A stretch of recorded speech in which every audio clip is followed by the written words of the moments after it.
አፍሪካ ላይ በጣም ብዙ ኢትዮጵያውያን እየተገደሉ ነው አይደል? ምንድነው ሳውዝ አፍሪካ ሀብቱ ምንድነው? ሳውዝ አፍሪካ አመሰራረቷ እንዴት ነው የሚለው ነገር ስትረዱ በደንብ አሁን ያለውን ሁኔታም ትረዱታላችሁ ብዬ አምናለሁ። ስለዚህ እናወራበት። ሳውዝ አፍሪካ ዛሬ 350 ዓመት ነው የተገዛችው። እሺ ከብዙ አፍሪካ ሀገራት በፊት ነው የተገዛችው። እሺ በደች ነው መጀመሪያ ደቾች ወይም ደግሞ ኔዘርላንዶች ሳውዝ አፍሪካ ላይ ወደ ህንድ ለመሄድ በሚሞክሩበት ጊዜ ላይ መጀመሪያ ላይ እንደ ማረፊያ ከዛም በኋላ ደግሞ እያሉ እየተስፋፉ የገዟት ሀገሮች ከዛ በኋላ ላይ ደግሞ እነዛ አርኩሶች ብሪቲሾች መጡ። ብሪቲሾች ማለት እንግሊዞች ማለት ነው። እንግሊዞች ብሪቲሾቹ መተው በጣም ብዙ ዓመት ነው የተገዛችው ማለት ነው። እንድትረዱት ፈልገው ከብዙ ዓመት ከመገዛቷ ብዛት በጣም ተባስተዋል።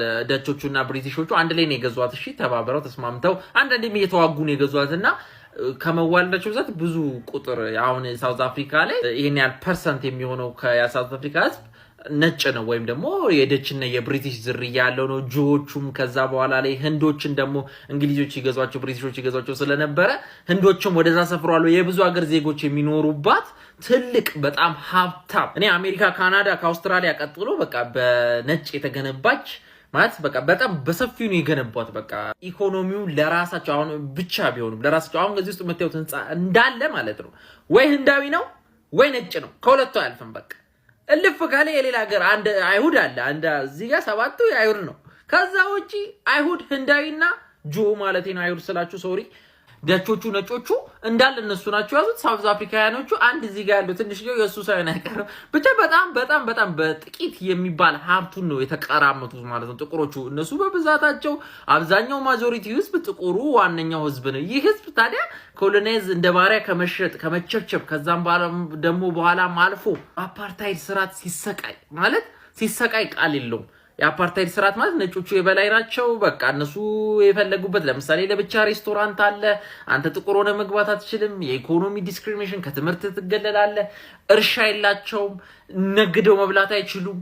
ማለት ሽባ አርጎ የማስቀመጥ አፓርታይድ በቃ ሽባ አርገው አስቀምጧቸው ሜንታሊቲያቸውን ጎርተዋቸው ማለት ስም እያወጡላቸው ምን እያሉላቸው በጣም ይሄ ሞተ በቃ ይሄኛው ጭንቅላት የሚባለው የሰው ልጅ ጤነኛ ሆኖ እንዲያስብ የሚያደርገው እንዲያመዛዝን የሚያደርገው ስራ ሰርቶ እንዲበላ የሚያደርገው እኔ የሰው ልጅ ነኝ የበላይ ነኝ እንደዚህ ሰርቼ ምን ያንሰኛል እኔ እጅ እግር አለኝ ብሎ የሚያስበው ሜንታሊቲ ገደሉት። በዜሮን የተጫወቱበት ማለት ነው ሲገዟቸው ማለት ነው። ታዲያ ይህ ሜንታሊቲ አሁንም ታዩታላችሁ ሳውዝ አፍሪካ ላይ በቃ ቁልጭ ብሎ ይታያል።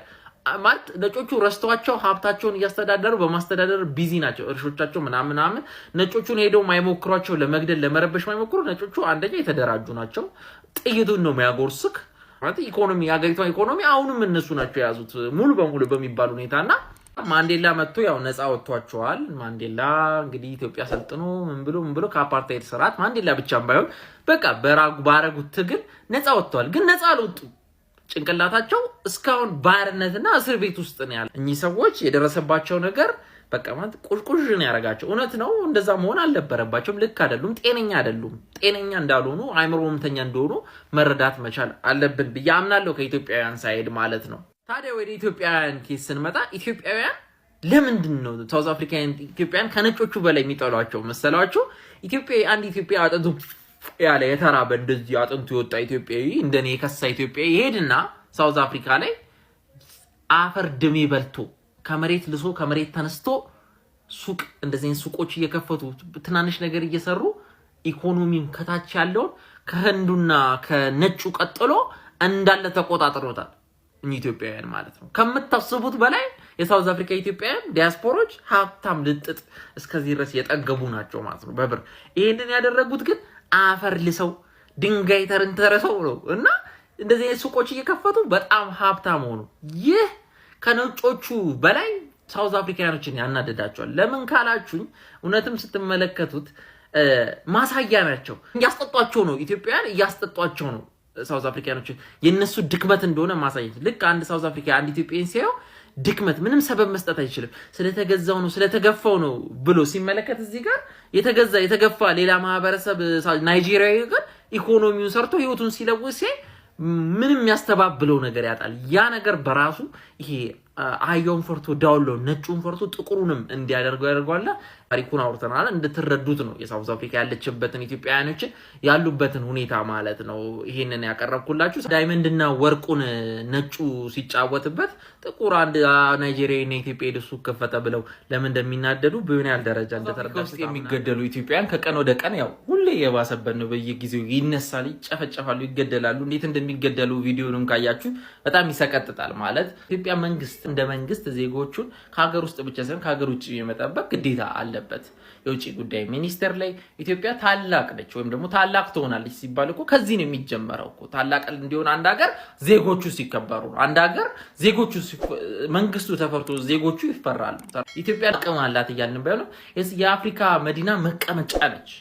ዲፕሎማሲ አቅሟ ኢትዮጵያ ሚናቅ አይደለም። ኢቭን ተንኮታክታ ራሱ ሚናቅ አይደለም ኢትዮጵያ። ስለዚህ እነዚህን ፕሬሸሮችና ኢንፍሉዌንሶች ቁፍጠን ብሎ ማድረግ ቢቻል ይገባናል። የሳውዝ አፍሪካ መንግስት ራሱ አጣብቀኝ ውስጥ ነው ያለው። እንኳን ደግሞ ለኢትዮጵያውያን እንትን ሊል ግን ስቲል ቀላል አይደለም ኢንፍሉዌንሱ ለማለት ነው። በመንግስት በኩል ያለ ነገር እየሰራችሁ እንደሆነ እናምናለን። ግን ደግሞ አሁንም እንጨዋለን ለማንኛውም ለማረጋገጥም እና ኢትዮጵያውያን አይዟችሁ፣ ራሳችሁን ፕሮቴክት በምታደርጉበት መንገድ ፕሮቴክት አድርጉ።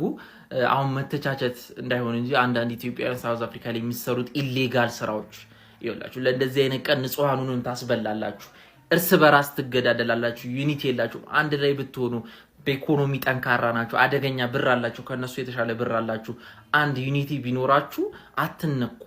አሁንም ዩኒቲውን ፍጠሩት፣ አትነኩ። ማንም አይነካችሁም። ዩኒቲ ያለው ሰው እንደዚህ ያለ ሰው አይነካም። እርስ በራስ መገዳደል፣ በብሔር ተለያይታችሁ በቡድን ተለያይታችሁ ሳውዝ አፍሪካዊ ኢትዮጵያን ገደለው ብለ ይገርመናል። ኢትዮጵያን ነው ሳውዝ አፍሪካ ላይ ብዙ ጊዜ የሚያስገድለው እናንቃለን አይደል? እኚህን ነገሮች ካላስተካከላችሁ ለንብረታችሁ ለህይወታችሁ ከምንም በላይ እያየን ነው እንዴት እየሞታችሁ እንደሆነ አይደለ? ያ ነገር ውስጥ ከመግባታችሁ በፊት መጀመሪያም ዩኒቲውን ብትፈጥሩ ጥሩ ነው። አሁንም ባለው ኬዝ ላይ ማለት ነው። ስለዚህ አንድ ሆናችሁ የዚህ ሰዓት ላይ እንኳን አትሊስት ለመቆም ሞክሩ። እኛም እንግዲህ ከዚህ ጋር ሊጠቅምም ላይጠቅምም ይችላል እንጮሃለን። አይዟችሁ እህት ወንድሞቼ። ኢትዮጵያውያን እርስ በራስ የሀገሬ ላይ እየተገዳደልን አንተ ውጣ ከዚህ ከዛ እየተባበለ እየተገዳደልን ሳውዝ አፍሪካውያን ለምን እንደዛ አደረጉ ብለን ብዙ እንትን አንልም፣ አንገረምም። እኛ ኢትዮጵያውያን ለምን እርስ በራስ እዚህ አርሲና አክሱም ላይ እንኳን መኗኗር አልቻለም። ኡቡንቱ ይሄንንም እንደሚወክል እወቁልን። ኡቡንቱ አርሲ ላይ ለሚፈናቀሉትም ነው። ኡቡንቱ ለአፍሪካውያን ለሰው ልጆች በሙላ ስፔሻሊ ኢትዮጵያውያን የመን ላይ ለሚሰቃዩት፣ ሳውዲ ላይ፣ ሊቢያ ላይ ለሚሰቃዩት ሁሉ ነው በሚል ያዙልንና ሰላሙን ይስጠን። ሀገራችን እንደ ሀገር በኢኮኖሚ በሚሊተሪ ስትጠነክር ጥቅሙ ይሄ ነው። ሀገሩ ጠንካራ የሆነ ሰው ዜጎቹ የትናየት አትላንቲክና ፓሲፊክን አቋርጠህ ተከብረ ትኖራለህ። ድሃ ስትሆን ግን